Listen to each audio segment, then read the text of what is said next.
Let's start with the most important piece of your home studio, the microphone.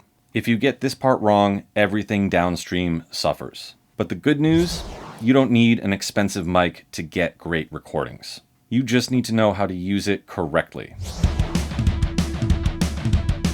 In this video, I'll show you how to position your mic, how far you should be from it, what mistakes ruin recordings, and how to get clean, professional results in a normal room. A microphone doesn't just capture your voice, it captures everything in front of it. Your room, reflections, background noises, and distance changes. So mic technique matters just as much as mic quality.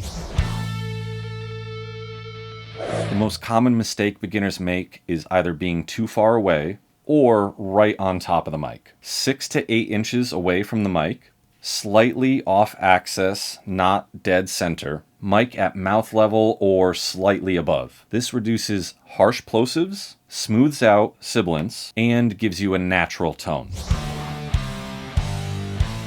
Here are 3 mistakes that instantly ruin recordings. 1. Recording too far away. Your voice gets thin and your room gets loud. 2.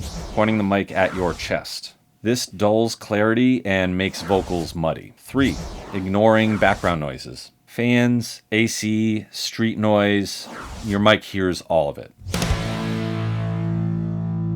If you are in a typical home room, dynamic mics reject room noise better. Condenser mics capture more detail and more room. Neither is better, it's all about your environment.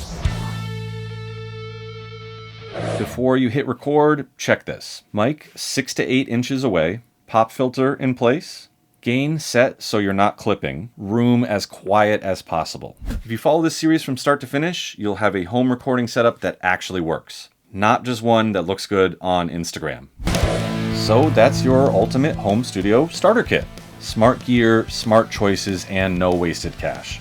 If you found this helpful, please hit like and subscribe, and let me know in the comments what your studio looks like. Catch you in the next one.